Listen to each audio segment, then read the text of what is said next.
Halo, perkenalkan nama saya Alisa Yolanda. Pada video kali ini saya akan menjelaskan hasil analisis yang saya lakukan mengenai pengembangan organisasi di rumah sakit dengan fungsi-fungsi manajemen POAC dan bagaimana solusi mengatasi masalahnya. Nah, di sini saya ambil studi kasus dari Rumah Sakit Ek yang berada di Depok. Rumah Sakit Ek ini merupakan rumah sakit umum. Salah satu peranan penting dalam meningkatkan kualitas atau kemajuan dari rumah sakit ini, yaitu dengan peranan sumber daya manusia yang ada sebagai pengelola organisasi. Nah, di Rumah Sakit Ek ini terdapat beberapa masalah terkait dengan sumber daya manusianya.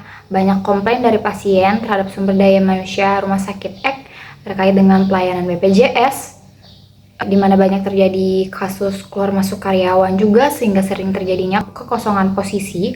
Kemudian juga banyak keluhan dari karyawan terkait dengan sistem kepemimpinan rumah sakit Ek. Hasil analisis masalah dan solusi yang dilakukan dengan pendekatan fungsi manajemen POAC di rumah sakit Ek itu yang pertama ada planning atau perencanaan. Nah, masalah yang diidentifikasi itu ada ketidakjelasan akan kebijakan. Kebijakannya sering berubah dan tidak disosialisasikan dengan baik dan menyebabkan karyawan itu menjadi bingung. Yang kedua tuh ada fokus yang tidak merata. Rumah sakit Ek itu lebih memfokuskan perhatian kepada unit keperawatan dan dokter, sedangkan unit lain tuh terabaikan. Solusi yang dapat diberikan itu perencanaan strategis. Rumah sakit Ek perlu menyusun rencana strategis jangka panjang yang mencakup semua unit dengan menetapkan tujuan yang jelas dan langkah-langkah untuk mencapainya, menggunakan model SWOT analisis untuk mengidentifikasi kekuatan, kelemahan, peluang, dan ancaman yang ada. Terus ada perencanaan berbasis data, menggunakan data hasil survei dan feedback dari pasien dan karyawan untuk merencanakan kebijakan dan perbaikan organisasi. Mengadakan workshop perencanaan strategis untuk kepala manajer dan kepala unit agar mereka lebih memahami pentingnya perencanaan yang inklusif. Terus ada sosialisasi kebijakan menggunakan sistem komunikasi internal seperti newsletter atau aplikasi rumah sakit untuk menyosialisasikan perubahan kepada karyawan dengan tepat waktu dan transparan. Yang kedua itu ada organizing atau pengorganisasian. Masalah yang teridentifikasi itu ada kekosongan posisi karyawan yang tinggi, di mana tingginya tingkat pergantian karyawan yang menyebabkan sering terjadi kekosongan posisi yang berdampak pada kinerja rumah sakit. Nah, ada juga struktur organisasi yang tidak efektif, di mana ketidakjelasan struktur dan pembagian tugas mempengaruhi bagaimana koordinasi antar unitnya. Solusi yang dapat diberikan itu menggunakan teori Mansberg's organizational structure, menggunakan professional hierarchy di mana tenaga medis seperti dokter, perawat memiliki peran utama berdasarkan keahlian mereka. Namun rumah sakit juga dapat mempertimbangkan penerapan divisional structure untuk memisahkan layanan berdasarkan unit-unit tertentu, misalnya unit pelayanan medis, administratif, dan BPJS. Terus mendesain pekerjaan dengan mempertimbangkan pembagian tugas yang lebih efisien dan adil untuk menghindari kebingungan dalam organisasi.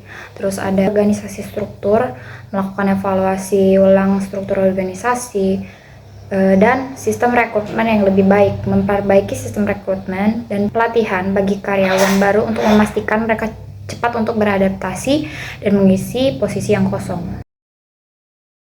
Nah, yang kedua itu ada actuating atau penggerakan. Masalah yang teridentifikasi itu ada kurangnya penghargaan terhadap kinerja karyawan.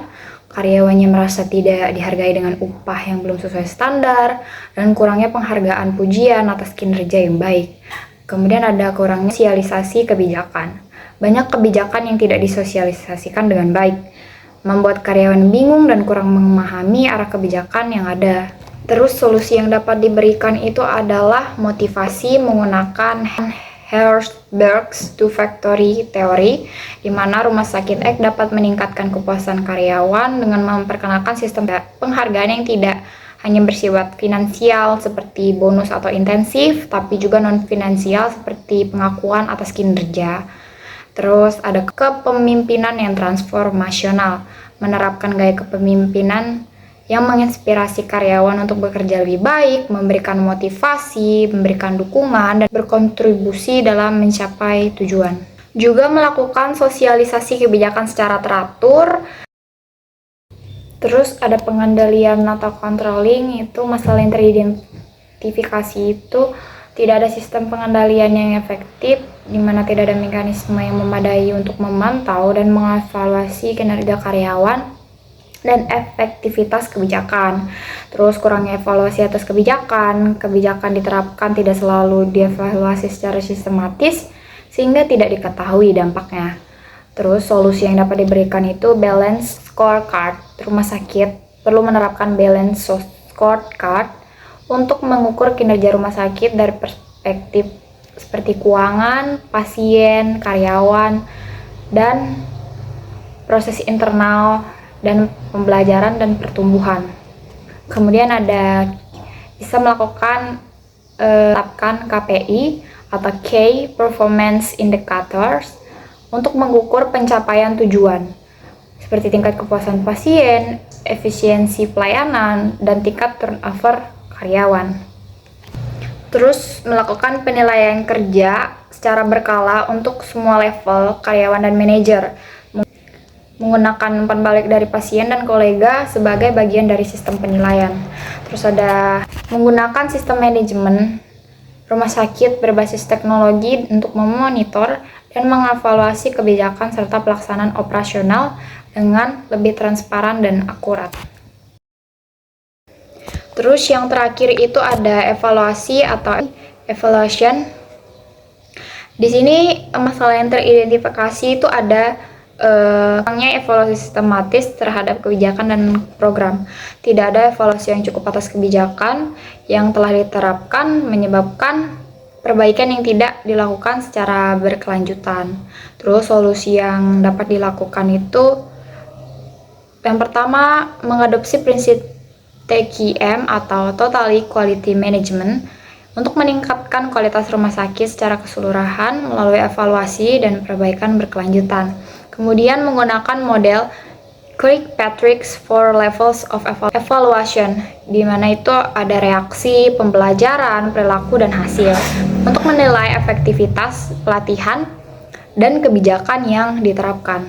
Lalu dapat melakukan survei kepuasan karyawan dan pasien serta pertemuan evaluasi secara berkala.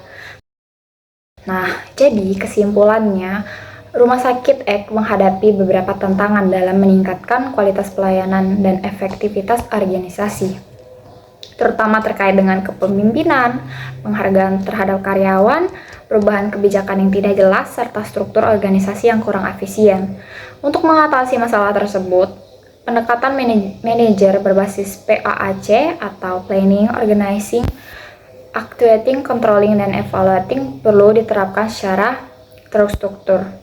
Dengan langkah-langkah ini, Rumah Sakit Ek dapat mewujudkan visinya menjadi rumah sakit terbaik dengan mengutamakan mutu dan keselamatan pasien serta menciptakan lingkungan kerja yang lebih produktif dan harmonis.